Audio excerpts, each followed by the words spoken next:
from Miami, FLA, hitchhiked away across the USA, plucked her eyebrows on the way, shaved her legs, and then he was a she. She says, hey babe, take a walk on the wild side. Said, hey honey, take a walk on the wild side.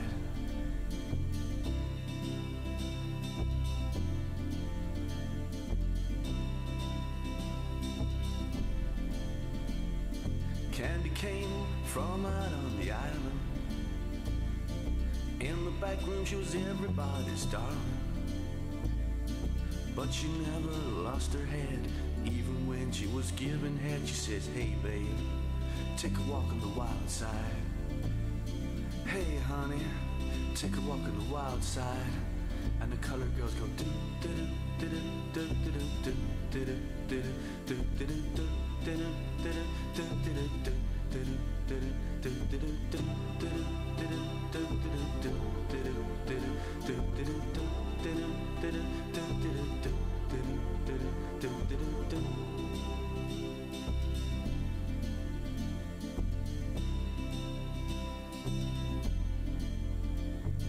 Little Joe never once gave it away.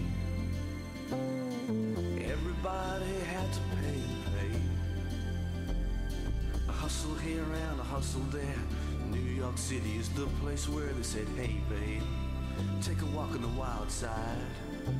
I said, hey Joe, take a walk on the wild side.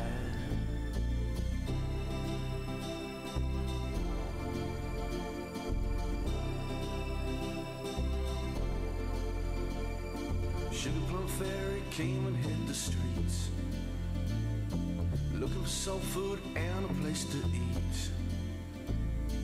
Went to the Apollo, you should have seen them go, go, go. They said, hey sugar, take a walk on the wild side. I said, hey babe, take a walk on the wild side. Alright.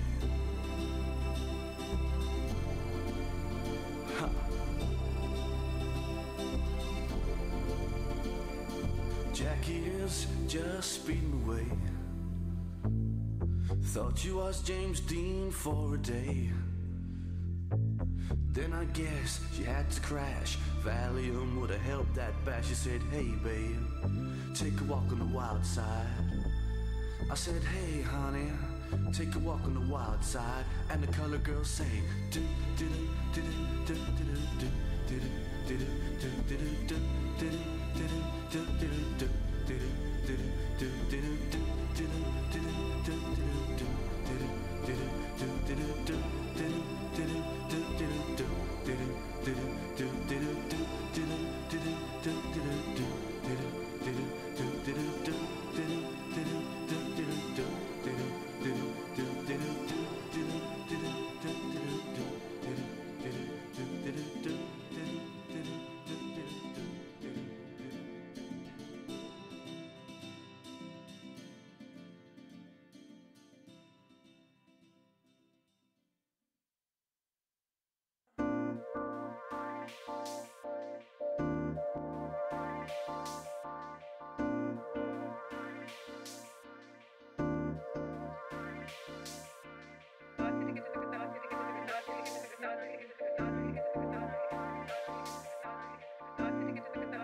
Et on attendait que vous installiez tous pour savoir si la pause café était bien passée. Mesdames et messieurs, bonjour.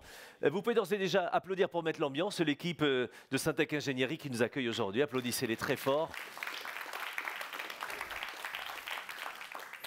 J'ai envie de vous mettre très à l'aise. Je suis le seul non-ingénieur dans la salle, donc j'ai mal tourné.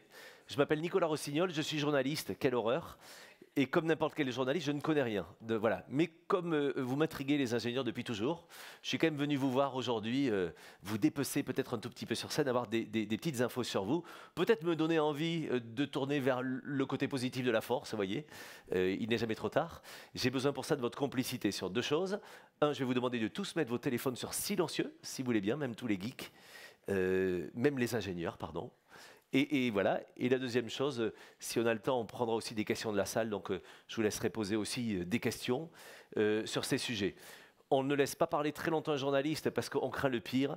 Alors, on va laisser la parole à celui qui nous invite et qui, je le sais avec ses équipes, un immense plaisir à tous vous rassembler. Merci d'accueillir le président de Syntec Ingénierie, Michel Cahan, s'il vous plaît.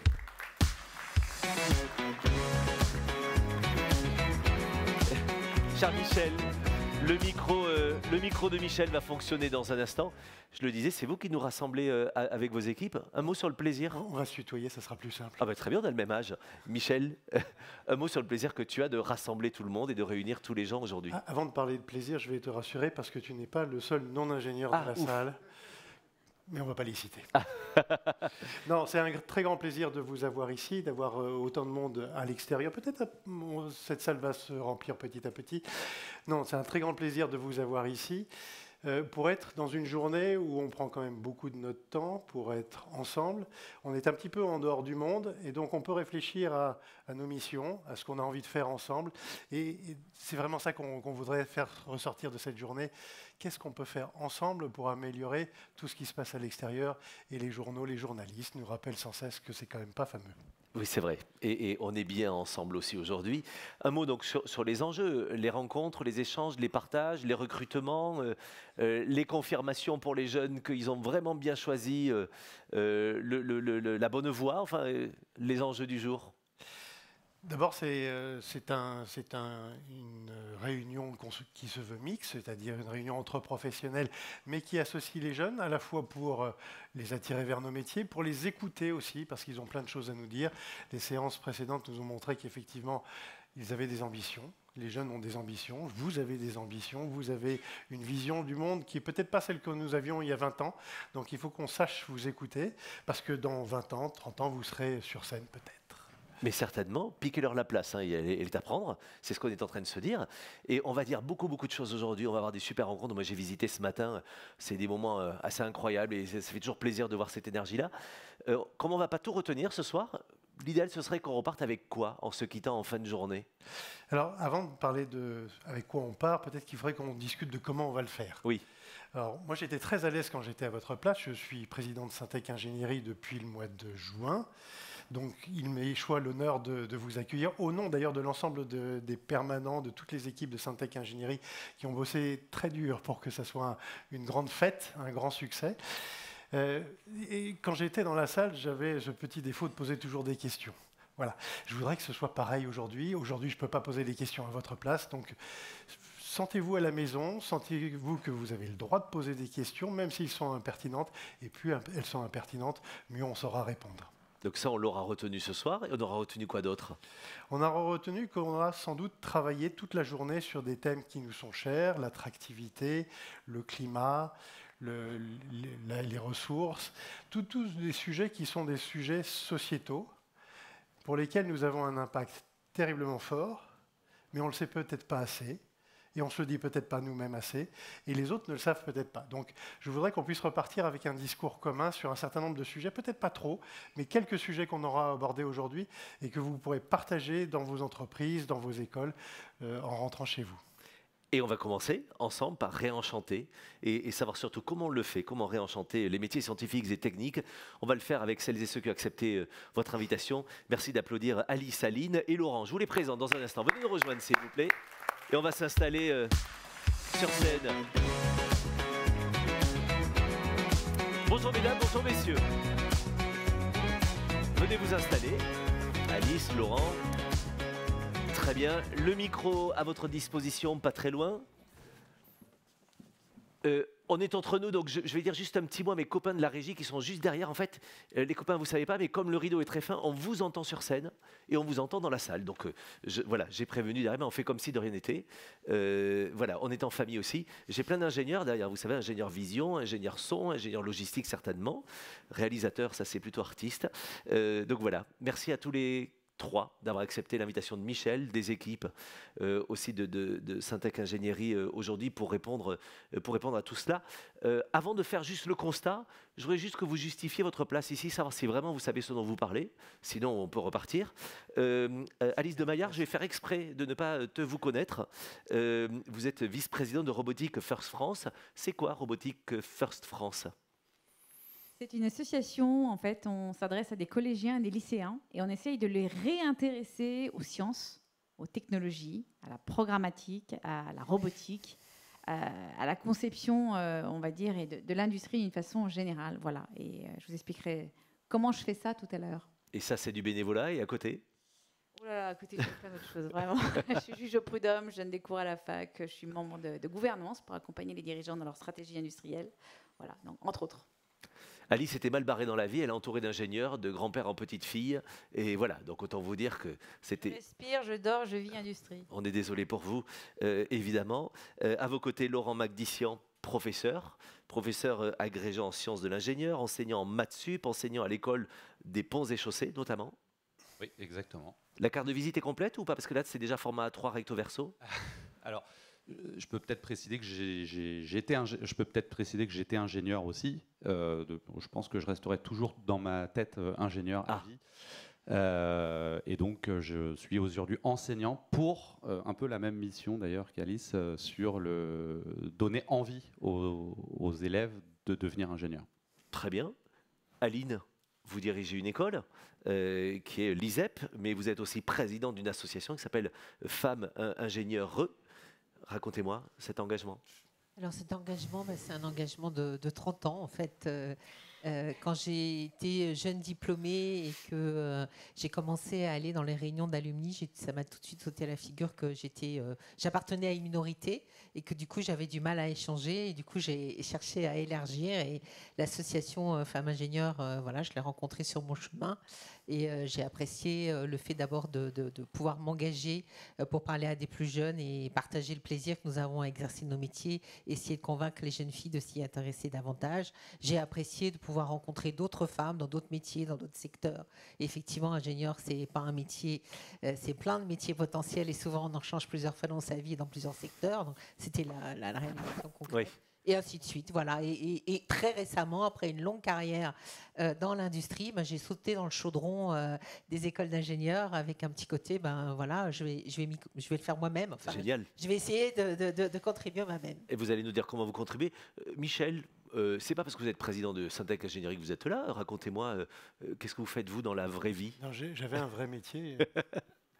Non, quand j'étais jeune, j'ai commencé par être concepteur de ponts, en fait. Et puis, j'ai évolué par la suite. J'ai fait beaucoup de ce qu'on appelle de la maîtrise d'œuvre, c'est-à-dire des études et des suivis de travaux à La Réunion. J'ai construit des routes. Et puis après, j'ai rejoint une entreprise qui s'appelle CETEC en 2005. Et là, j'ai évolué entre différents postes. En fait, j'ai fait du bâtiment industriel, puis je suis revenu à mes amours initiales d'infrastructure. Et puis après, on m'a donné d'autres missions, en l'occurrence de direction générale, puis de présidence du groupe. Merci. Et j'ai pas mal enseigné aussi pendant une dizaine d'années à l'école des ponts, ce qui était un moment très rafraîchissant parce je restais en contact avec les jeunes. Oui. Et on n'apprend jamais aussi bien que quand on enseigne. Et ça, c'était des moments très riches de contact entre des professionnels et puis des jeunes. Et je pense que tous les 4, vous incarnez bien tout cela. C'est pas pour me la péter, mais j'ai aussi été ingénieur des ponts jusqu'à 12 ans avec des Lego. Voilà. Et depuis, j'essaie de m'en sortir pas mal. Je voudrais savoir si on partage tous le même constat. Pourquoi est-ce qu'on serait obligé aujourd'hui de faire une table ronde pour parler de réenchanter, lapsus, excusez-moi. Pas mal, très bien. Révélateur, joli chantier. Vous avez un énorme chantier. Comment réenchanter les métiers scientifiques et techniques? C'est quoi le constat que l'on fait? J'ai toujours l'impression qu'il y a la cohue à l'entrée des écoles d'ingénieurs. Je ne sais pas si tous trouvent du boulot. pourquoi cette rencontre est nécessaire? Laurent, tiens, vous allez m'en parler, vous qui dirigez, qui enseignez, pardon. Pourquoi quel est le constat que vous faites, vous, justement? Le constat qui est fait à l'échelle nationale, c'est qu'on n'arrive pas à recruter assez d'ingénieurs dans les entreprises. Hein. On disait qu'il en manque 10 000 par an. Donc ça veut dire qu'il y a un déficit d'attractivité. Il y en a 40 000 déjà. Il en faudrait 50 000. Voilà, c'est ça. Il en manque 10 000 par an. D'accord. C'est-à-dire que les écoles d'ingénieurs aujourd'hui ne répondent pas à la demande de l'industrie. Donc voilà, c'est ça le constat actuel. Et est-ce qu'on sait pourquoi, celles et ceux qui sont sur scène, est-ce qu'il y a un manque d'intérêt? Est-ce que vous n'êtes pas assez bon pour parler de vous et est-ce que vous n'êtes pas assez sexy pour les attirer? On n'est pas dans l'autoflagellation, mais si on cherche les points d'amélioration, ils viennent d'où? Est-ce que ça vient du problème d'orientation? Qui s'est pointé les problèmes? On va parler des solutions, ne vous inquiétez pas. Hein. Moi, je peux partager le fait que depuis la réforme du bac, la dernière réforme du bac et l'introduction des spécialités, donc on avait la 3e cohorte qui a obtenu le bac l'année dernière, il y a moitié moins de bacheliers qui ont un bac scientifique avec la doublette maths physique, quand même la doublette qui envoie très très naturellement vers les écoles d'ingénieurs, et il y a 3 fois moins de filles. Donc forcément, sans bachelier bien préparé pour entrer dans nos écoles, c'est difficile. Et très vite, je donne 2 éléments qui répondent en partie à votre question. Est-ce qu'il y a du travail? Oui. Il y a le plein emploi chez les ingénieurs. Si on regarde toutes spécialités confondues, toute école, tout domaine, tout âge, etc., le taux de chômage, il est de 3-4%. Donc, en fait, il y a du travail pour tout le monde. Et deuxième élément, au jour d'aujourd'hui, toutes les écoles n'ont pas le même niveau, mais il y a plus de places en école d'ingénieurs que d'élèves qui veulent y rentrer. Oui. Un mot sur cet enjeu de féminisation aussi, on pourrait y revenir. Ça tient à cœur aussi à Michel Cahan et à l'équipe de Syntac Ingénierie. L'enjeu de féminisation, justement, c'est aussi une des problématiques. Comment vous nous dites qu'il y en a 3 fois moins avec cette réforme? Déjà, on avait du mal à attirer les jeunes femmes, j'ai cru comprendre, et là, c'est pire.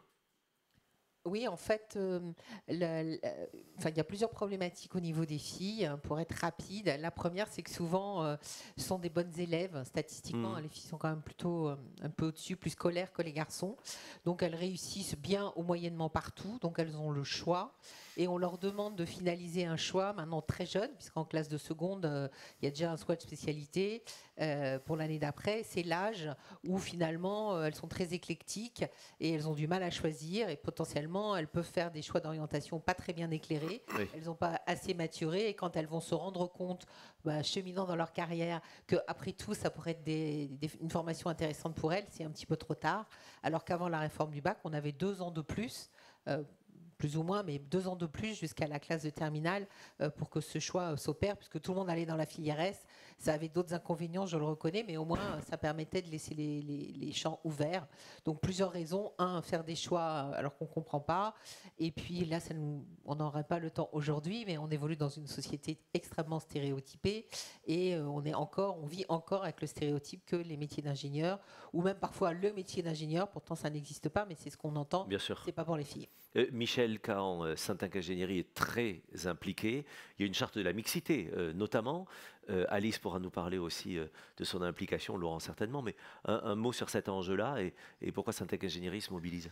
On a fait ce constat effectivement que nous manquions de dames en fait dans nos équipes. On a 2 sujets. D'une part, c'est que le vivier initial dans lequel on recrute est au fond assez pauvre en dames, et c'est dommage de se priver de la moitié des talents de la société. Donc on fait ce premier constat-là, et le deuxième constat qu'on fait, c'est que peut-être qu'on a aussi du mal à faire évoluer ces dames dans nos sociétés. Et ça, c'est notre responsabilité. Autant on se dit, et c'est notre responsabilité pleine et entière. On n'est pas les seuls à travailler sur le panel des candidats et candidates qui viennent à nous. Mais on a un rôle à jouer. En revanche, une fois qu'elles sont chez nous, c'est quand même notre rôle de dépasser un certain nombre d'a priori, de choses qui sont sans doute ancrées dans nos esprits, qu'on ne sait pas exprimer, on ne sait pas expliquer au fond, mais qui sont sans doute ancrées dans nos esprits et qui font que les dames peut-être progressent moins vite ou moins loin que les hommes. Et ça, c'est dommage. Et ça, on travaille dessus. La deuxième chose sur laquelle on travaille, c'est de mieux faire connaître nos métiers et effectivement dire il n'y a aucune raison que les dames se privent au fond de ce plaisir que nous avons d'exercer nos métiers. Mais peut-être qu'on pourra interroger les jeunes femmes à un moment donné dans l'assistance. Elles pourront témoigner de ça. Alice, pour compléter. Préparez-vous. Oui. Alice, pour compléter, peut-être. Moi, ce que j'ai remarqué, c'est que les profs étaient méritants. Vous les avez tous connus en troisième, en quatrième, seconde, première, terminale. Mais ça manque de concret. En fait, pour que des jeunes filles, des jeunes garçons aient envie de s'intéresser aux technologies, aux sciences, à la tech d'une façon générale, il leur faut du concret. Et c'est de ce constat-là que je suis partie quand, avec mon associé, on a créé Robotic First France. On propose à des collégiens et des lycéens de construire un robot qui est un véritable concentré d'industrie le temps de leur année scolaire, 1 heure, 1 heure et demie par semaine. Ils seront mentorés, tutorés, coachés par des élèves d'école d'ingénieurs. Ils seront tutorés également par des industriels. Et en fait, en construisant ce robot, ils vont aborder énormément de choses. Donc ça va être très concret. Et ça, je sais que c'est un thème qui est cher à Laurent. C'est-à-dire qu'ils vont comprendre à quoi servent les maths, la technologie, calculer un angle, calculer des choses très simples. À quoi ça sert tout ce qu'ils apprennent? Parce que moi, ce que j'entends, pourtant je suis une maman, je pourrais ressembler à n'importe quel prof, mais j'entends ce que disent les jeunes. Pourquoi? Alors dans les classes, vous avez des gamins qui vont jamais se demander pourquoi. Ils vont se dire, OK, on enquille les heures, les maths, les sciences, on ne sait pas trop à quoi ça sert, on enquille, on est bon, on y va, on avance, c'est un tremplin, parce que je sais ce que je vais faire. Mais les 3/4 des gamins, ils se disent, pourquoi j'apprends ça? Pourquoi? Et ils n'ont pas la réponse. Et avec cette association qu'on a créée et ce robot qu'on leur construit, qu'on leur demande de construire, ils ont des réponses. Pourquoi? Parce que ça va servir à ça. Concret et incarnation. On va me prévenir en régie si on a des micros dans la salle pour poser des questions, puisque Michel les a invités, on pourra interroger si quelqu'un veut prendre la parole, mais on va préparer ça en régie, un micro dans la salle, s'il vous plaît. Michel, une réaction à ce que vient de dire Alice? Une réaction sur cette question de sens, en fait. Pourquoi est-ce qu'on apprend tout ça? C'est vrai que souvent, on est choisi par son école plutôt qu'on choisit son école. On passe des concours et on rentre dans telle ou telle école plutôt que... La plupart du temps, on est choisi par son école plutôt qu'on choisit nous-mêmes notre école. Et ça, c'est dommage, parce qu'au fond, on ne connaît pas assez nos métiers. Si on pousse un petit peu les sujets d'ingénierie, c'est assez facile en fait de parler de l'industrie, c'est concret. C'est assez facile de parler de la construction, c'est vrai. C'est concret. Nos métiers sont plus abstraits et plus éphémères, au fond. On fait des études. Qu'est-ce que c'est qu'une étude? Est-ce que vous savez expliquer à votre grand-mère ce que c'est qu'une étude? Waouh. Pas facile. Donc ça c'est aussi le rôle de nos ambassadeurs. Alors, on a pris ce sujet-là chez Syntec Ingénierie depuis un certain nombre d'années. On a des ambassadeurs qui descendent dans les écoles, qui partagent.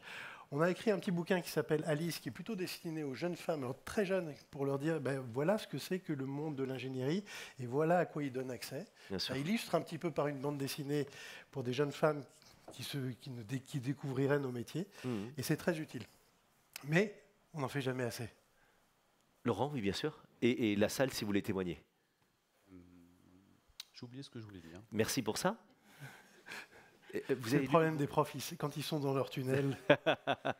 Alors oui, non, c'était pas ça. C'était pas le Fab Lab, merci. Même s'il y a le Fab Lab, il y a effectivement, donc je rejoins de toute façon, on est d'accord sur tout. Avec Alice, on s'en est rendu compte juste avant d'arriver sur scène. Ça nous arrange. C'est pas très original, mais le fait est que moi je pense que effectivement, ce qu'il faut, c'est rendre les choses concrètes. Voilà. Qui de mieux qu'un ingénieur peut parler de choses concrètes? Alors moi, mon idée, c'était qu'il y ait la possibilité que des ingénieurs puissent devenir enseignants en temps partiel. Bien sûr. Pour pouvoir intervenir, que ce soit en maths, en physique, en SVT ou en technologie dans le collège et le lycée, parce qu'ils vont truffer tout ce qu'ils font d'anecdotes. Et les gamins, ils adorent les anecdotes parce que ça rend les choses concrètes. Donc ça, c'est la première chose. La deuxième chose, et après tu pourras mettre ton bras pour me dire que je parle trop longtemps. Oui, exactement. La deuxième chose, c'est que voilà, maintenant, j'ai ma fille qui est au collège. Alors elle est en troisième, c'est très bien. Je me rends compte d'une chose, c'est que les calculs qu'on apprend en maths ne sont faits que en maths. C'est-à-dire qu'en physique, on doit péniblement attendre la troisième pour qu'ils fassent une règle de 3. Et encore, on ne leur apprend plus la règle de 3, on leur fait faire des triangles où ça tourne dans un sens ou dans l'autre. Bon, bref, on ne fait rien en SVT, aucun calcul en SVT, on ne fait aucun calcul en technologie. Et je me dis, effectivement, finalement, tout ça, toutes ces disciplines sont des applications potentielles des maths. Bien sûr. Ça peut rendre les choses très concrètes, simplement en disant, je vais faire des calculs en physique. Voilà, des calculs simples, il n'y a pas besoin de faire des choses compliquées. Oui. que les maths le calcul ne soit pas réservé à la discipline des maths. Voilà, en fait, des maths, on en fait partout. Vous nous avez bien plombé le moral tous les quatre. On va demander dans la salle, et merci parce qu'on a des micros dans la salle, est-ce que quelqu'un veut témoigner là-dessus, peut-être de cette difficulté, jeune femme ou pas jeune femme d'ailleurs, mais en tout cas, est-ce que vous êtes reconnues, mesdames, dans ce qu'on était en train de se dire là? Je vais parler au premier rang, pardon, parce que plus on monte, plus ça vieillit dans la salle. Bonjour à tous. Voilà, mais pardon, c'est un peu ça, on est d'accord, au vrai. D'habitude, on met les huiles au premier rang. Cette fois, on s'est débarrassé des huiles, on a mis ceux qui vont nous piquer la place. Vous voulez témoigner, mesdemoiselles, de ce qu'on s'est dit? Est-ce que vous avez trouvé, vous, que c'était peut-être un peu plus difficile? Est-ce que vous vous êtes senti, en rentrant dans un zoo, en fait, en disant, hop, hop, hop, on est un peu les seuls à venir? On va porter le micro peut-être au Orient. Je ne veux pas vous forcer, mais un peu quand même. On prend le premier témoignage?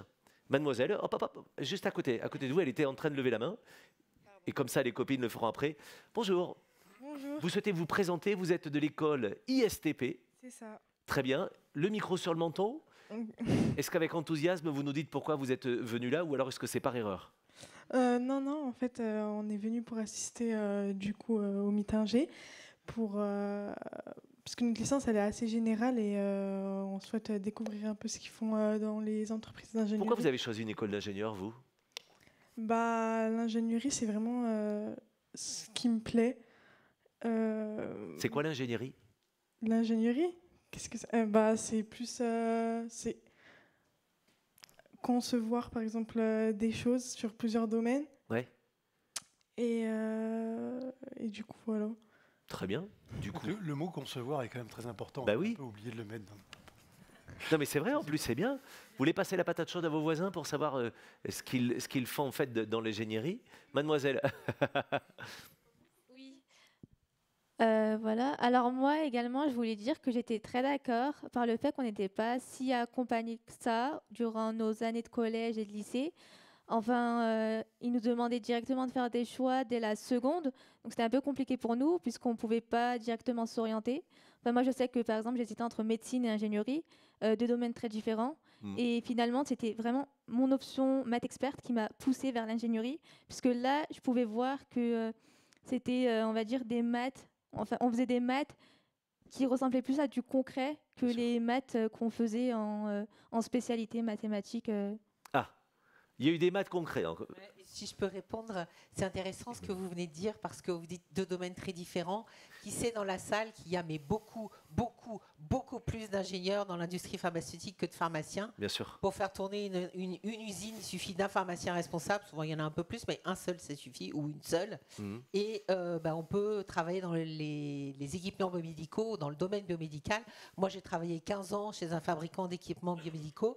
Et moi et mes collègues, on sauvait des vies tous les jours. Évidemment. Et pas médecin. Et merci de le rappeler. Mademoiselle à côté, vous alliez prendre la patate chaude aussi. Allez-y dans le micro, si vous voulez. Pourquoi vous avez choisi, vous, une école d'ingénieur, comme vos collègues, en fait? Pourquoi ça, plutôt qu'une autre école ou une autre voie? Du coup, comme elle, de base, j'étais intéressée par les études de médecine. Mais le domaine d'ingénieur, c'était beaucoup plus concret, c'était beaucoup plus scientifique, ça m'intéressait plus. Et si je vous posais la même question, c'est quoi être ingénieur? C'est pareil, c'est concevoir. En fait, c'est que les domaines, ils sont très différents. Ouais. On peut retrouver un peu de tout. Très bien. J'ai fait parler ces demoiselles. Monsieur à côté, un dernier mot pour vous. Ah si, attendez. Je pense qu'en soirée d'école d'ingénieur, vous êtes beaucoup plus... On est d'accord? Allez-y. Oui, du coup, oui, l'école d'ingénieur, c'est quelque chose pour moi. Ça ouvre beaucoup de portes, donc dans le domaine de l'entreprise, et ça permet, oui, de découvrir beaucoup de choses, des choses beaucoup plus concrètes que l'école en général. Merci de vos témoignages. Et puis un point commun de tous les ingénieurs, c'est que tout le monde commence sa phrase par « du coup ». Et je trouvais ça intéressant, je ne l'avais jamais remarqué. Merci vraiment du coup pour ça. Merci pour vos témoignages, je reviendrai évidemment, puisque Michel vous a tendu la perche tout à l'heure.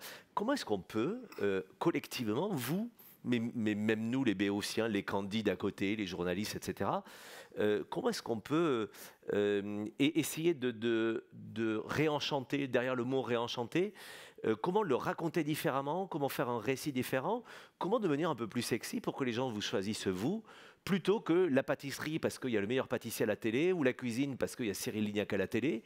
C'est quoi la manière de faire, Alice, peut-être? Tu me tends une belle perche parce que vous connaissez tous Top Chef. Oui. Eh bien, j'ai monté avec un groupe de radio, Top Fab. Ah. C'est les Top Chefs, mais de l'industrie en fait. À la radio. Chouette. Où effectivement, des industriels vont aller s'investir dans des lycées pendant la construction de ce fameux robot dont je parlais. Ouais. Et ça va être filmé, podcasté, suivi, avec quasiment les mêmes étapes qu'avec Top Chef. Donc on démarre ça dans les 2 Savoies, dans 2 départements, parce qu'avant de l'étendre à toute la France, il faut aussi des financements. Donc voilà.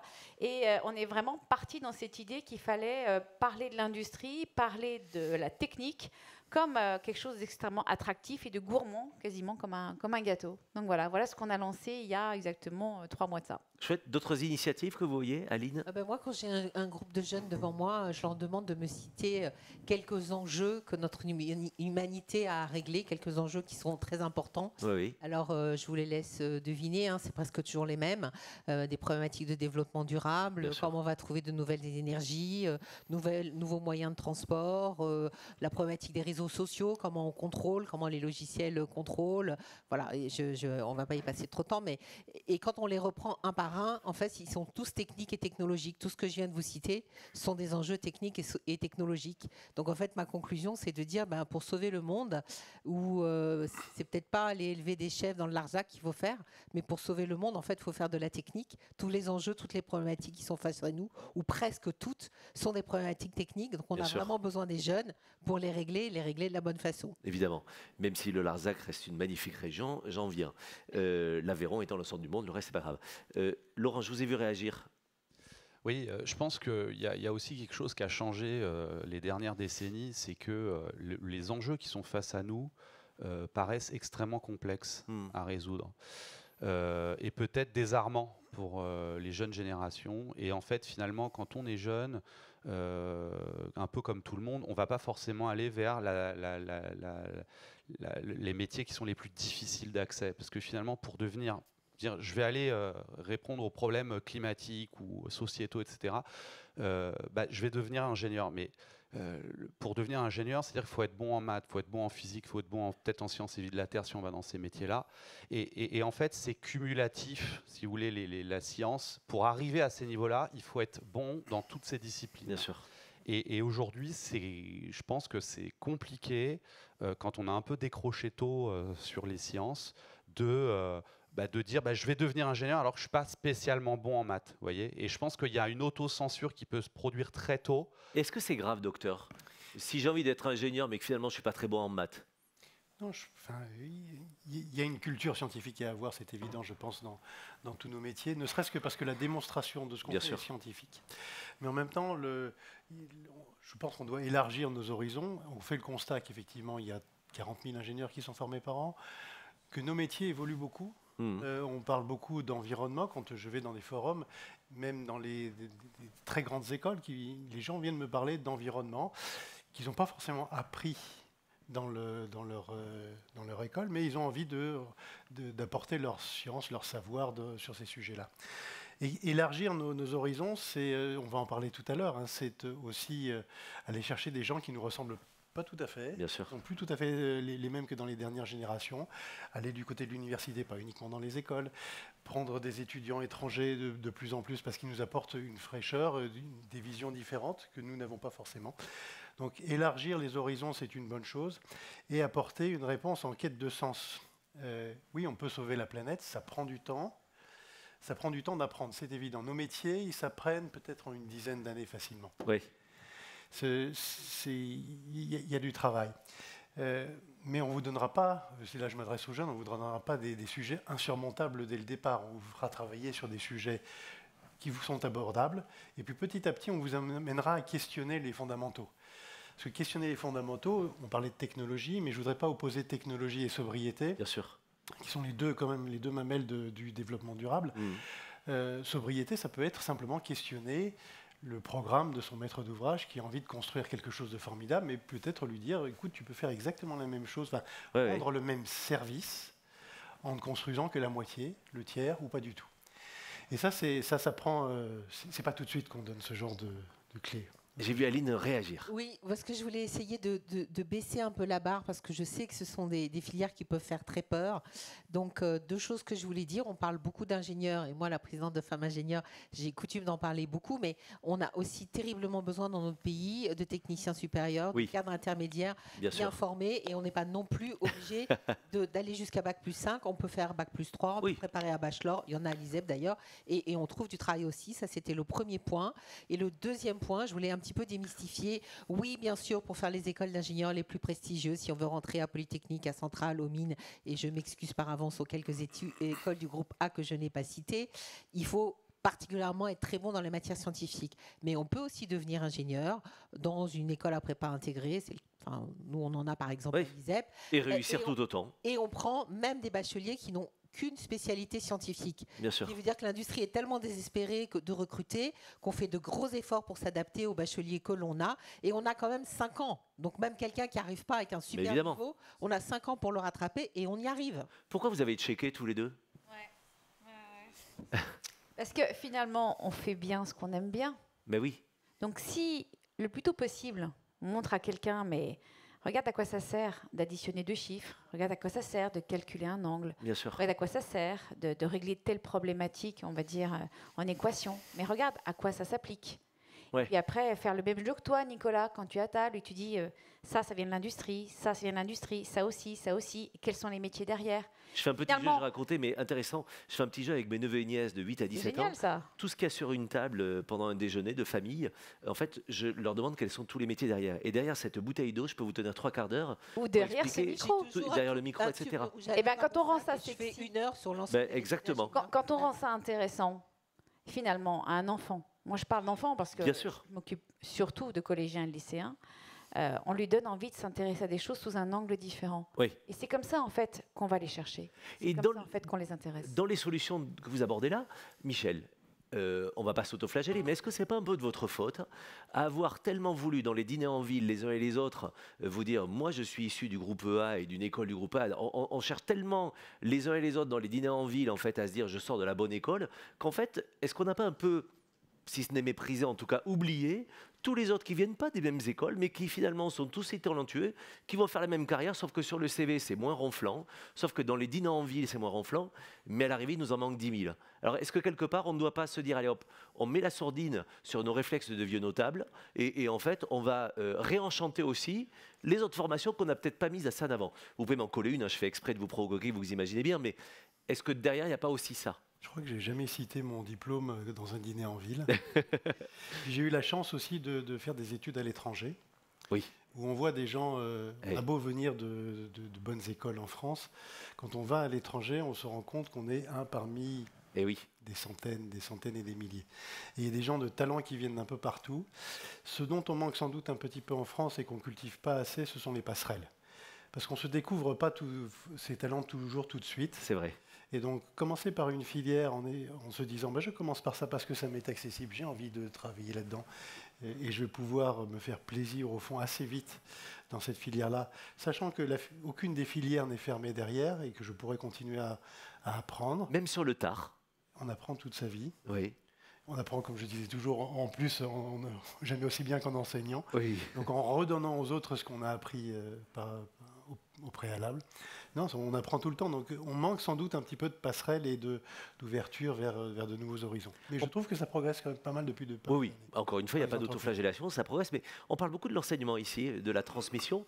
Le rôle des entreprises, c'est lequel? En fait, quand on est entreprise, qu'on vous entend aujourd'hui, on va leur laisser la parole aussi, mais qu'est-ce que je dois changer dans ma boîte pour être encore mieux ambassadeur, être encore plus attractif? Qu'est-ce qu'on peut leur dire, Alice? Les dirigeants, moi, j'en rencontre très souvent parce que Robotics First France fait aussi appel à du mécénat de compétences, justement pour aller porter la bonne parole. Et très souvent, je m'adresse à des dirigeants de PME ou d'ETI qui me disent « Ah non, mais t'es gentil, ton truc, c'est super, mais j'ai pas le temps. » Je suis OK, ça fait 5 minutes que tu me dis que t'as pas le temps, t'as déjà perdu 5 minutes. Et 5 minutes plus 5 minutes, c'est des mois et des années. Et c'est comme ça qu'on creuse en fait une génération où j'ai pas le temps de m'en occuper, j'ai pas le temps d'aller transmettre ce que je sais à des jeunes, même très jeunes. Et c'est comme ça qu'on se retrouve maintenant dans l'industrie avec un écart qui est considérable. Il y a jusqu'à 25 ans, mais de 25 ans à 40, ça manque. Voilà. Et ben c'est trop tard maintenant. Donc, je leur dis, ben voilà, tu as déjà perdu 5 minutes. Maintenant, tu regagnes 5 minutes, s'il te plaît, tu m'écoutes et puis tu vas dans une école parce que j'ai besoin de toi. Ça, c'est très bien. Aline, Laurent, est-ce que dans les écoles, on sait apprendre aux élèves à mieux raconter aussi pour eux-mêmes réenchanter, eux-mêmes être des bons ambassadeurs?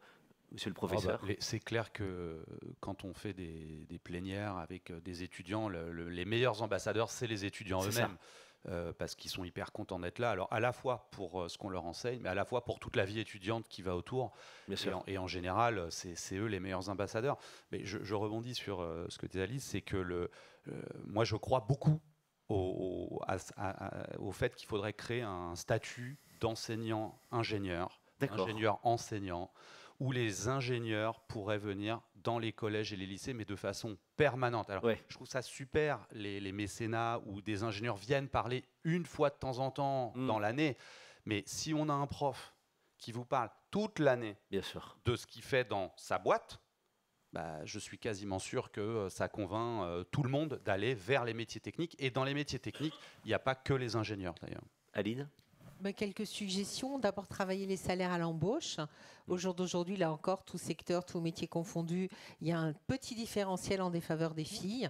Alors en disant ça, je suis moi aussi un petit peu méchante parce que c'est pas les mêmes secteurs et les filles vont plutôt dans des secteurs qui payent moins entre guillemets. Mais qu'est-ce qui fait l'œuf, qu'est-ce qui fait la poule? C'est ça. Et un peu dans des métiers qui sont un peu moins payés, mais plutôt en fin de carrière, on va jusqu'à 25% de différentiel de salaire pour les mêmes raisons, hein, pas même métier, pas même secteur. Donc, les payer mieux dès le départ, c'est quand même un signal positif qui est envoyé.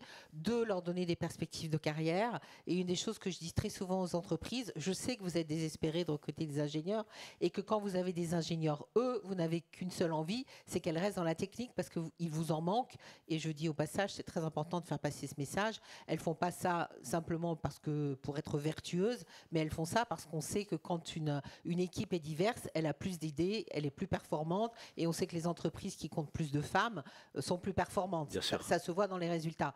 Donc je leur dis, ne les enfermez pas dans la technique. En fait, il faut aussi dire aux filles qu'elles ont le droit de commencer par un métier technique et d'en sortir, et que c'est pas grave. Sinon, c'est pas très tentant. Mais bien sûr, on va donner la parole à la salle dans un instant. On vient de comprendre que c'est pas le coq qui fait la poule ou l'œuf, mais la poule y contribue aussi. Voilà, c'est bien de se remettre. Voilà, Michel, par rapport à ce qu'on se dit là, on ouvre sur quoi? L'enjeu collectif avec les adhérents de Syntac Ingénierie, avec les gens qui sont en place de l'entreprise, mais aussi avec ceux qui sont en train d'arriver. C'est mieux communiquer, mieux collaborer, péter les coutures et les silos pour avoir des passerelles peut-être un peu plus grandes aussi entre les pistes. En fait, sont nombreuses. On commence par quoi? Ouais, elles sont vraiment nombreuses. Je pense que quand je disais tout à l'heure qu'ouvrir les talents à d'autres secteurs d'activité qui sont peut-être plus mixtes que ceux qu'on a connus par le passé, environnement, peut-être même le numérique, encore que le numérique, je me méfie un petit peu. On a besoin de talents qui viennent d'horizons plus divers, donc prenons-les comme ils sont et puis acceptons au fond de les former. Mais ça, je pense que toutes les entreprises d'ingénierie le font. Les entreprises d'ingénierie sont particulièrement attentives à respecter la parité et l'égalité dans les salaires, au moins l'embauche. Après, il faut qu'on travaille aussi sur notre visibilité dans les écoles. Alors, il y a quelque chose qu'on fait assez facilement, c'est enseigner dans les écoles d'ingénieurs. Ça, on le fait assez facilement parce que c'est assez proche de nos... C'est notre modèle. Les écoles, dans les lycées, écoles sont ouvertes. Ah oui, c'est ça, les lycées, les collèges, Michel. Là, on a des ambassadeurs, mais peut-être qu'effectivement, on ne le fait pas assez. On y va de façon ponctuelle. L'école primaire. Il y a l'initiative, la semaine école-entreprise, mais comme son nom l'indique, c'est qu'une semaine dans l'année. On pourrait le faire plus régulièrement avec les adhérents Syntac Ingénierie. Oui, puis on commence à parler de stages à des niveaux différents. On parle beaucoup du stage de 3e, qui est quand même un stage qui permet de découvrir le monde de l'entreprise et d'ouvrir des horizons. Moi, j'ai 3 gamins, j'en ai au moins 2 qui se sont ouverts des horizons formidables à ce moment-là. Le 3e, il cherche encore toujours. Il faut un artiste sur 3, oui. Oui. C'est sa vocation. Hein, pourvu qu'il ne tourne pas journaliste. Mais peut-être qu'on manque encore de stages, et puis il faut aussi que nos entreprises acceptent d'ouvrir ces stages-là. Bien sûr. On est très favorable dans nos entreprises aux stages de 3e année parce que c'est facile, ce sont des stages de pré-embauche, un peu moins en 2e année, encore un peu moins en 1re année. Il faut qu'on travaille tous sur cette ouverture. Je citais juste une opération, et Alice va pouvoir prendre la suite, mais je citais une opération, donc c'est la semaine école entreprise. Vous avez Entreprendre pour apprendre partout en France, qui a des mini-entreprises aussi pour apprendre dès l'école primaire. Regardez bien Entreprendre pour apprendre, vous pouvez les accompagner en tant que chef d'entreprise, en tant qu'ingénieur. Et il y a un autre truc qui s'appelle quand les boss rencontrent les profs, parce que ça passe aussi par les enseignants. Et parfois, il faut inviter les profs dans l'entreprise. Et une fois que les profs sont passés par l'entreprise, ça va en parler aux élèves. Je vais vous dire que ce sont des initiatives qui existent. Voilà, donc n'hésitez surtout pas à aller voir Entreprendre pour apprendre et les boss rencontrent les profs. Ça passe aussi par là. Alice, une réaction? Tu parlais des adhérents de Syntec Ingénierie, donc je voudrais citer Vulcain Engineering et son président Frédéric Grard, parce que c'est vraiment pour moi le modèle à suivre pour une entreprise. Ils se sont intéressés à Robotics First France depuis quasiment le départ. Oui. On a rencontré des membres de Vulcain. Ils nous ont mis en relation avec des collèges. Génial. Directement. Ils se sont présentés avec nous aux réunions. Et maintenant, ils envoient, pendant la construction de ce robot, des collaborateurs de Vulcain pour accompagner les élèves. Génial. Donc en fait, c'est vraiment l'entreprise rentre directement dans l'école. Elle ne passe pas par le prof. Elle arrive directement sur le groupe de gamins et ils aident les enfants à construire ce robot pendant 1 an. Il faut parfois se mettre le prof dans la poche quand même, mais c'est vachement bien. Et juste un truc, on sait que les collaborateurs adorent ça aussi, c'est valorisant pour les collaborateurs de participer à l'expérience. Le fameux Frédéric, on va l'appeler à la barre dans quelques instants. On va juste allumer un peu la salle pour voir si vous avez des questions, des remarques, et peut-être vous aussi des propositions, ou des trucs sur lesquels vous n'êtes pas du tout d'accord. On a 2 micros à votre disposition. Qui prend la première question? Monsieur ici, je vous invite à vous présenter s'il vous plaît. Oui, bonjour, je suis Michel Katib, donc l'autre Michel K de Syntec, administrateur. Donc je suis un des dirigeants du groupe Ginger, groupe d'ingénierie, 3000 personnes. On parle de réenchanter, je voudrais parler de démystifier aussi. On parle beaucoup de conception, de maths, mais l'ingénieur fait beaucoup plus que ça, parce qu'il ne fait pas que concevoir des choses compliquées. Un ingénieur, par exemple, il monte aussi des offres commerciales et il négocie avec le client. Oui. Il a un bagage technique, mais il fait ça. Un ingénieur, il suit le chantier. Michel en a parlé de la partie maîtrise d'œuvre d'exécution. Quand vous avez des ingénieurs qui suivent des chantiers de tunnels ou d'autoroutes, ils ne font pas beaucoup d'intégral triple ou de laplacien. Ils ne font pas beaucoup de maths. Ils calculent des quantités, des volumes. Ils sont organisateurs. Ils sont gestionnaires d'équipe, managers, organisateurs, interlocuteurs clients. Donc, ce sont des métiers humains. Donc parler de tous les types d'ingénierie et tous les bien sûr. Pourquoi l'ingénierie est limitée à la conception de choses complexes, bien sûr, matheuses? Je ne comprends pas. Il n'y a pas que ça. Il n'y a pas que ça. Donc c'est un peu une vision très élitiste, moi qui m'embête un petit peu. J'ai travaillé sur le Grand Paris, on a fait des études sur à peu près un gros tiers. J'avais dans mes équipes des ingénieurs qui n'ont pas fait un seul calcul, si, à part des règles de 3 et des volumes. Donc, pourvu que ça tienne. Non, mais ils suivaient des chantiers, ces gens-là. Ils suivaient des chantiers. Ils contrôlaient les... Voilà. Donc, les gens qui ont fait les calculs sont dans le bureau d'études. Bien sûr. Et combien de gens sont dans un bureau d'études par rapport au nombre global? Voilà. Donc, il faut aussi démystifier le côté suivi de chantier, maîtrise d'œuvre d'exécution, relations clients, etc., qui sont des métiers d'ingénieur. Voilà. Et les achats, bien sûr. Et merci d'avoir... On va démystifier aussi, on n'est pas obligé de s'appeler Michel K pour être adhérent.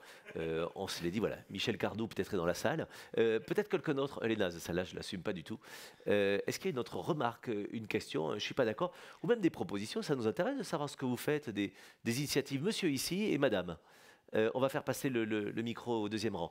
Bonjour, je vous invite à vous lever, la presse internationale vous filme, si vous voulez bien. Merci. Et à vous présenter si vous n'avez rien à vous reprocher. Je suis Monsieur Brami, je suis enseignant-chercheur. Alors, mettez le micro sur le menton. Comme ça. Comme ça. C'est formidable. Voilà, je suis Monsieur Brami, enseignant-chercheur à Unis-la-Salle à Beauvais. Donc, dans le domaine de géotechnique, mécanique appliquée aux géotechniques. Très bien. Moi, en fait, c'est les mathématiques. Oui. Très tôt, on présente aux enfants les mathématiques. Je peux dire les mathématiques font peur déjà aux parents. Ils sont très traumatisés. Très tôt. C'est vrai. À l'école primaire, mathématiques. Moi, je suis nul en mathématiques. M'en parlez pas, c'est l'histoire de ma vie. Oui. Des calculs. Vous parlez calculer un volume, une surface, un pourcentage. C'est pas des mathématiques, ça. Et donc la solution, c'est quoi, professeur? La solution, c'est que les mathématiques faut pas les enseigner très tôt. C'est-à-dire, il ne faut pas déjà les Il ne faut pas les dégoûter très tôt, en fait. Exactement, voilà, c'est ça. Mais les mathématiques aussi sont agréables. Bien sûr. Si on commence à faire des calculs, on découvre, voilà, on calcule une surface, on sait que c'est la surface. Bien sûr. Surface de sa chambre, Très le bien. volume de sa chambre, le pourcentage, on parle de la règle de 3, on est content. Donc on a envie d'aimer les mathématiques. Mais on commence à les faire peur très tôt, les mathématiques, ça bloque. On est bien d'accord. Voilà. Et les mathématiques, c'est un univers extraordinaire. Merci beaucoup. C'est la philosophie aussi. C'est pas uniquement être ingénieur. Les mathématiques, c'est pas uniquement pour les ingénieurs. Mais bien sûr. C'est pour tout le monde. C'est une façon de penser, de réfléchir. C'est de voir la curiosité. Qu'est-ce qu'il y a derrière l'écran? Je suis convaincu. Voilà. Merci beaucoup. Hop, votre voisine a levé la main. X fait peur. Oui. L'inconnu fait peur. Évidemment. Voilà. Et ça, pas que dans les mathématiques aussi, pour les célibataires aussi. Peut-être madame à côté va prendre le micro, il va peut-être réagir. Et ensuite, on demandera bonjour. Bonjour, Héloïse Dufour. Donc, moi, je suis ancienne chercheuse. Aujourd'hui, je dirige également une association. On est plutôt dans le domaine de la recherche. Je voulais rebondir sur ce qu'avait dit l'autre Michel K, mais ce qui a été également mentionné dans la salle. Rebondissez. Sur l'importance de démystifier. Pourquoi? Également parce que quand on parle des femmes, pourquoi est-ce qu'elles vont moins choisir ces métiers? Parce qu'on vit dans une société où on a des valeurs qui vont être considérées comme plus féminines, d'autres plus masculines. Et donc, il y a des choix qui vont intervenir au niveau de l'orientation, qui vont se faire également sur qu'est-ce qu'on pense qui est important pour ces métiers-là. Et donc, on retrouve beaucoup plus de femmes dans les métiers du care, par exemple, parce que dans les métiers plus scientifiques, plus d'ingénierie, typiquement, on ne va pas mettre en évidence le côté collaboratif, l'importance qu'il peut avoir dans la collaboration, dans le management. Et donc ça, c'est important aussi en tant qu'ingénieur, quand on se présente par rapport aux élèves, d'aller insister sur l'entièreté de la dimension de son métier. Et la deuxième chose, c'est en tant que rôle modèle, entre guillemets, quand on s'adresse à des élèves, c'est important d'avoir ce qu'on appelle des rôles modèles de proximité. Effectivement, des gens qui ont fait l'X... Pour se projeter et exactement. avoir une incarnation. C'est-à-dire que des gens qui ont fait l'X les élèves vont être très admiratifs, c'est formidable ce que vous faites, mais vont avoir beaucoup de mal à se projeter en disant, est-ce que moi je pourrais faire la même chose? Bien sûr. Merci pour ce regard. Vous savez quoi? Un regard ici, et on va accueillir Mounia, Mehdi et Frédéric dans un instant. Oui, juste pour compléter, aller dans votre sens, c'est qu'à l'école des ponts, il y a de plus en plus de filles qui se mettent à faire du chantier. Et en fait, ça joue vraiment le rôle de rôle modèle. C'est-à-dire que dès qu'on a vu que la copine, ça se passe très bien avec son casque et ses bottes sur chantier et qu'elle remet en place tout ce qu'il y a besoin de remettre en place, et en fait, ça donne envie à d'autres filles de faire ça. Donc moi, je crois vraiment beaucoup au rôle modèle des femmes d'où les assos. Michel, ça coche les cases, oui, en fait. Je ne vais pas en faire une généralité, mais ça se passe même souvent mieux avec les filles sur les chantiers, parce que l'atmosphère s'apaise. On est moins entre gros bras, quoi. Qui du coq ou de la poule ou de l'œuf? On va accueillir sur scène Mounia Assila, Mehdi Gourari et Frédéric Grard qui sont appelés à la barre. On va leur poser quelques questions. Applaudissez-les, s'il vous plaît. Restez avec moi. Venez tous les trois. Mounia, asseyez-vous, je vous en prie. Venez à mes côtés, Mehdi ici, Frédéric aussi. On va vous donner des petits micros. Vous savez quoi, on reste entre nous parce que on va vous donner les petits micros. Bonjour à tous les trois. On va donner un micro à Mounia, s'il vous plaît, ici. Michel, hop, parfait. Merci. Bonjour à tous les trois. Mounia Assila et Mehdi Gourari sont étudiantes du parcours Ingé. Vous avez eu la parole il y a un instant. L'école ISTP. C'est bien ça. Très bien. Frédéric Grard, vous n'êtes pas étudiant, a priori. Non. Très bien. Vous en êtes bien sorti. J'aimerais bien recommencer. Mais... oui, très très bien. C'est éternellement. Vous êtes vice-président compétences et talents chez Saint-Inc Ingénierie. Vous allez nous parler, vous, d'un truc en particulier. C'est ce que vous appelez le parcours Ingé. C'est quoi exactement? Alors, Parcours Ingé, c'est une initiative qu'on a lancée avec Noël. Alors, je ne sais pas si elle est là. Thomas, oui, elle est là. Noël est là, bonjour. Thomas, ça fait quoi? Un an? Un peu plus d'un an? Un an et demi. Sur une volonté de Syntec de créer des compétences. Syntec Ingénierie. De Syntec Ingénierie, de créer des compétences qui n'existent pas, en tout cas dont le pays manque. Et donc, cette initiative, c'est ancré avec l'ISTP sur une première promo qui a commencé, je crois, tout début septembre, le 10 septembre, d'une quinzaine de jeunes et qu'on accueille aujourd'hui et qu'on va vous présenter. Très bien. Et ben justement, Mounia et Mehdi, tous les deux, vous en faites partie. Racontez-moi, Mounia, Mehdi, ce dont il s'agit. Mounia. Alors oui, tout d'abord, bonjour à tous. Moi, comme vous l'avez dit, je suis Mounia Assila et en septembre, on a intégré la nouvelle formation de Syntec Ingénierie, qui est une licence en alternance en ingénierie sur 3 années. Et par la suite, on va pouvoir spécialiser sur différentes spécialités en école d'ingénierie, sur les spécialités nucléaires, génie industriel, et voilà. Et plein de choses certainement. Voilà. Vous êtes en alternance, c'est ça. Très bien, Mehdi. Alors bonjour à tous, moi c'est Mehdi, j'ai 18 ans et je suis étudiant à l'ISTP. Donc j'ai intégré cette formation en partenariat avec le Syntec Ingénierie. Donc c'est une formation toute nouvelle qui propose une alternance dès la première année. Et c'est ça en fait qui va être bénéfique, c'est ça qui est une grande opportunité pour moi et pour, je pense, la majorité des étudiants qui choisissent l'alternance. Donc c'est bénéfique dans le sens où ça va fusionner l'aspect théorique et pratique, et puis que ça va développer une vision complète, une vision concrète, un apprentissage global du métier d'ingénieur. C'est pour ça que vous avez choisi cette voie-là plutôt qu'une autre, en fait. Qu'est-ce qui fait la différence? Voilà, c'est pour ça, en fait. C'est vraiment l'alternance dès la première année que propose cette formation qui m'a motivé à intégrer le cycle ingénieur. Et puis, du coup, voilà, en fait, on a souvent des attentes. On se dit que le métier d'ingénieur est compliqué. On se dit, voilà, le mot ingénieur, c'est vraiment très, très large, très vaste.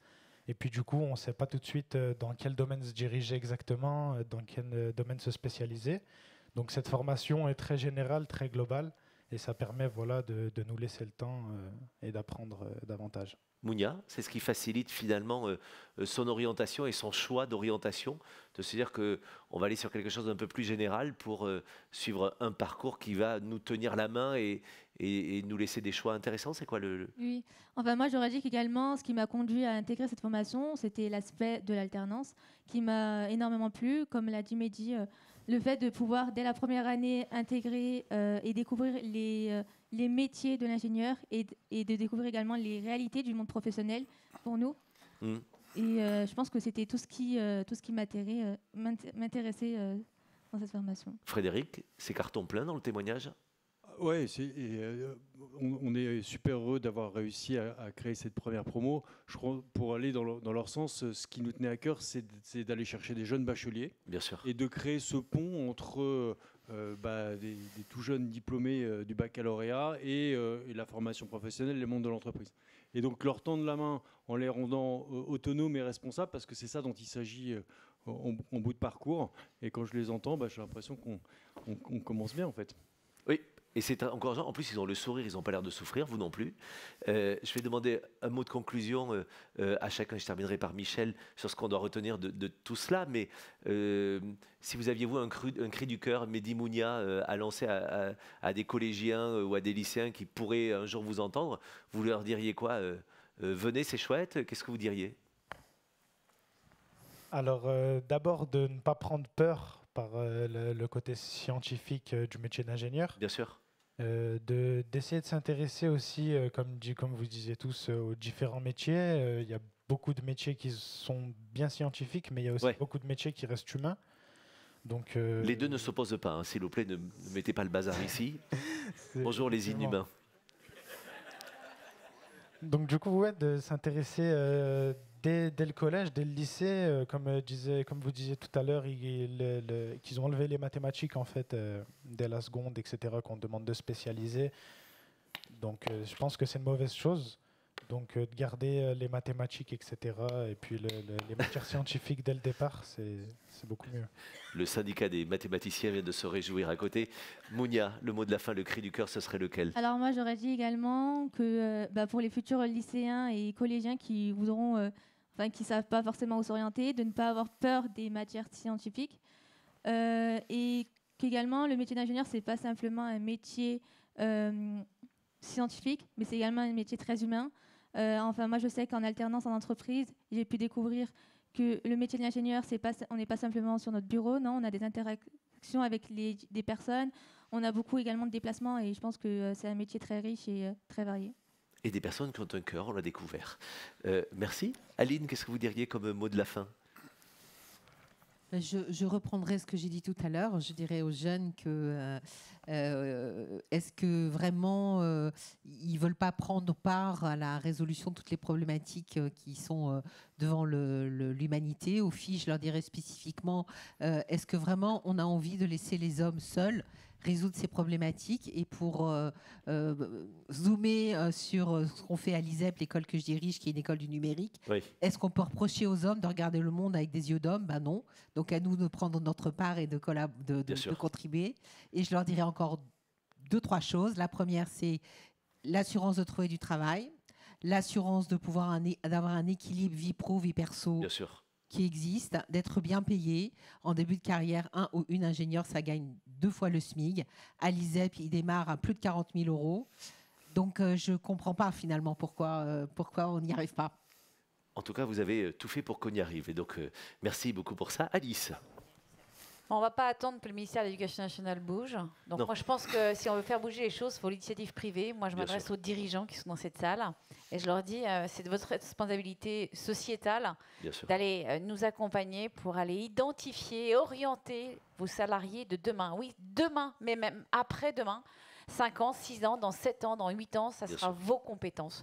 Donc voilà, si vous nous aidez, Robotics First France, on est capable de déclencher des passions, des motivations, des intérêts pour vous les industriels. Et c'est chouette, vous avez les outils pour ça. Laurent, pour terminer, le micro.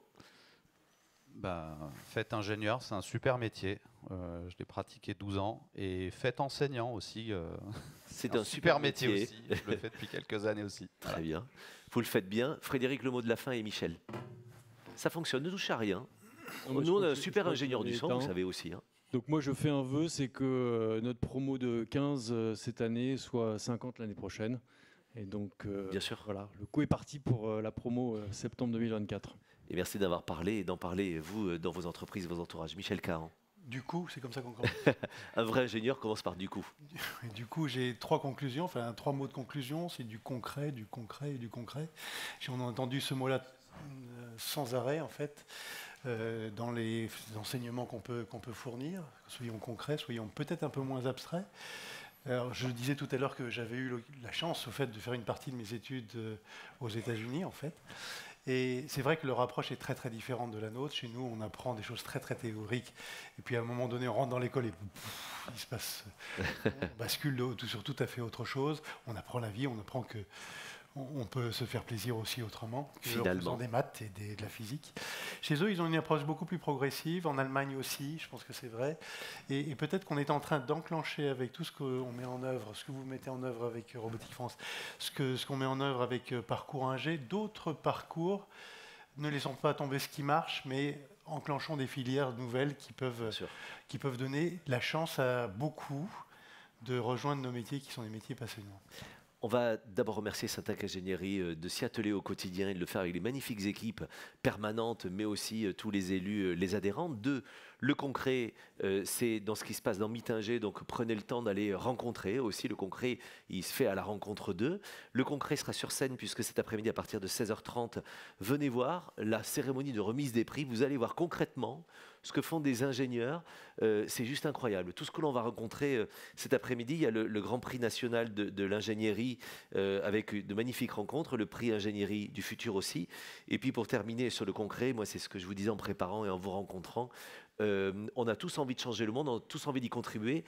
Il y a ceux qui décident de le faire en signant des pétitions le cul dans un canapé. Et puis il y a les ingénieurs qui, activement, professionnellement, vont permettre de changer le monde. Choisissez votre camp. Le canapé, à un moment donné, ça donne des sciatiques. Merci à tous. C'était un plaisir de vous écouter. Vraiment, je n'ai qu'un regret, vraiment, c'est de ne pas avoir poussé les maths à l'école. Je vous applaudis. On les applaudit, s'il vous plaît, vos invités. Merci. Merci. Merci à mes équipes, c'est mon côté Michel Drucker, mes ingénieurs vision, son, ingénieurs topage, ingénieurs réalisation, ingénieurs sandwich. Et donc voilà. La journée n'est pas finie. Et la journée n'est pas finie. Bon Mitinger, on se retrouve cet après-midi, 16h30, pour des remises de prix. Vous allez halluciner quand vous allez rencontrer les lauréats. À tout à l'heure, merci. Bravo.